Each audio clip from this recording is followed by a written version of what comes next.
Let's make garlic Parmesan meatballs. In a bowl, add 1 pound of ground meat. I'm using ground beef. You can use turkey, chicken, any that you prefer.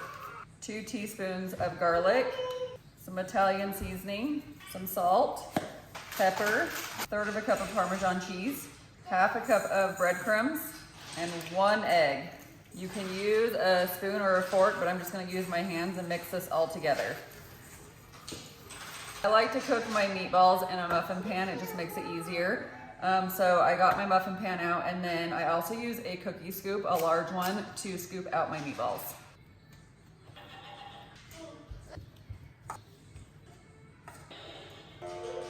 The other nice thing about using a cookie scoop is it makes them all the same size. Now that you have all your meatballs made, go ahead and put them in the oven at 375 for 20 to 25 minutes.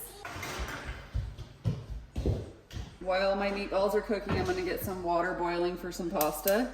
Now that my water is boiling, I'm going to add my pasta. This is what I'm using.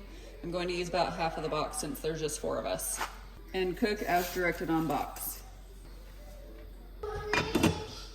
Next, because my meatballs are almost done cooking, I'm gonna go ahead and heat up this pan and add some marinara sauce to it. Add your marinara sauce. Next, I'm gonna add each of my meatballs to the marinara sauce. And then just go ahead and mix them up so they're all covered in the marinara sauce. Go ahead and place a lid and let it simmer for like 5 to 10 minutes. It's all done cooking now. I'll go ahead and put the full recipe in the description below, but then join me for more recipes.